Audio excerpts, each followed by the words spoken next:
तर मित्रांनो, आता सध्या मी आहे लंगरमध्ये. या ठिकाणी तुम्ही पाहू शकता सध्या सर्व भावी भक्तांसाठी जेवणाची तयारी या ठिकाणी चालू आहे. तुम्ही माझ्या पाठीमागे पाहू शकता. तर मित्रांनो, आज आहे 24 तारीख. आजपासून हिंद दी चादर हा कार्यक्रम स्टार्ट झाला आहे. इकडच्या साईडला तुम्ही पाहू शकता, तिकडं स्वयंपाक बनत आहे. वरच्या साईडला स्वयंपाक बनत आहे आणि इकडच्या साईडला सर्व भगोने वगैरे पातेले सर्व धूत आहेत. इकडं दुधाचा भगोना आहे, एक दूध काढत आहेत आणि इकडं सर्व स्वयंपाकांची सर्व तयारी चालू आहे. या ठिकाणी तुम्ही समोर पाहू शकता. जवळपास 9 ते 10 लाख भावी भक्त या ठिकाणी येणार आहेत.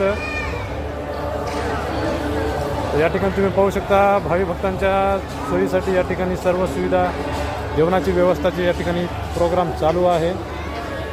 इकडं सर्व भगोने वगैरे सर्व धूत आहेत, काही क्लीन करत आहेत.